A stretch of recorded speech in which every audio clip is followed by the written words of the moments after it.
Assalamualaikum warahmatullahi wabarakatuh. Perkenalkan, nama saya Siti Ayuni. Saya dari Prodi S1 Kebidanan dan Profesi di Universitas Abdullah Pekanbaru. NIM 2015201030.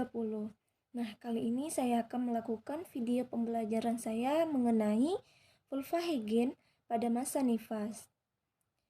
Di sini dosen pembimbing saya yaitu ada Ibu Celia Juwita SST MKes.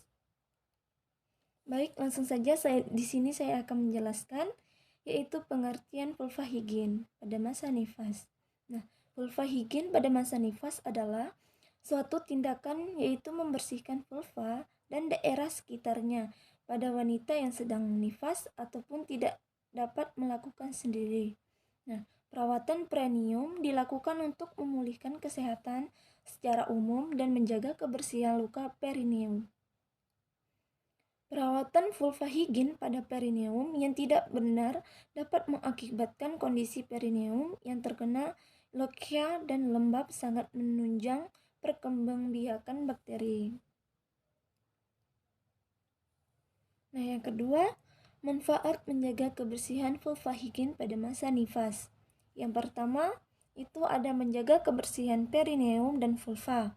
Nah, yang kedua itu ada terjadinya infeksi pada vulva, perineum maupun di uterus. Dan yang ketiga itu ada umumnya untuk penyembuhan luka, yaitu perineum ataupun jahitan pada perineum. Yang keempat itu ada mencegah masuknya mikroorganisme pada urogenital tractus. Dan yang kelima itu ada memberikan rasa nyaman kepada pasien selama pada masa nifas. Nah, yang ketiga itu ada tujuan vulva higien. Yang pertama itu ada meningkatkan derajat kesehatan seseorang. Nah, yang kedua itu memelihara kebersihan diri seseorang. Dan yang ketiga itu ada memperbaiki personal higien yang kurang. Yang keempat itu ada mencegahnya penyakit. Yang kelima, menciptakan keindahan pada suasana. Yang keenam, meningkatkan rasa percaya diri. Itu menurut dari Soltio 2012. Nah, di sini prosedur kerjanya yaitu pertama ada memperkenalkan diri dan memberitahukan kepada pasien. Dan tindakan yang akan kita lakukan yaitu inform consent.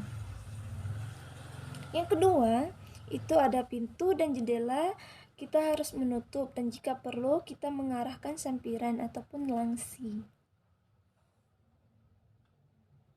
Dan yang ketiga itu ada alat-alat kita dekatkan kepada pasien dan pasien itu akan memberitahukan tentang hal yang akan kita lakukan. Berarti di sini sebelum kita melakukan tindakan seperti vulva higien kepada pasien, terlebih dahulunya kita harus membawakan alat-alat yang sudah kita persiapkan dan tujuan kita itu untuk apa. Dan yang keempat itu ada bidan mencuci tangan sebelum melakukan tindakan kepada ibu ataupun pasien, kita harus mencuci tangan terlebih dahulu. Dan yang kelima itu ada pakaian pasien bagian bawah dikeataskan atau kita membuka. Dan yang keenam itu pengalas dan dipasang di bawah bokong pasien jika pasien itu terhadapnya dorsal recombined. Yang ketujuh, bidan memakai sarung tangan yaitu di tangan kiri. Yang kedelapan, siram vulva dengan air cebok yang berisi larutan desinfektan. Di sini kita sudah menyiapkan air yang di dalam cebok yang berisi larutan desinfektan. Yang kesembilan, kemudian kita ambil kapas sebelimut untuk membuka labia minora. Vulva dibersihkan mulai dari labia minora kiri, labia minora kanan, labia mayora kiri, labia minora kanan, vestibulum, dan perineum. Dan yang ke-10 itu ada cara mengusap dari atas ke bawah, dan bila masih kotor kita usapkan lagi dengan cara menggunakan kapas sebelimut yang baru hingga bersih. Yang ke-11, Nah, keadaan perineum kita sangat perhatikan. Misalnya jahitannya itu bagaimana penjahitannya dan apakah masih basah atau apakah ada pembengkakan, iritasi dan sebagainya.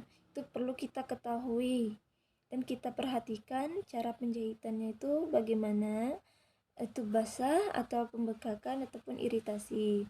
Dan langkah yang ke-12, jahitan perineum akan kita kompres dengan betadine. Yang ke-13, itu setelah selesai pasien dirapikan dan posisinya dan diaturkan kembali pasiennya.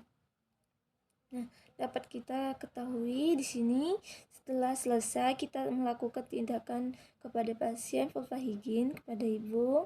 Nah, kita sudah menyiapkan atau merapikan posisi pasien agar posisi pasiennya tetap terjaga dan aman.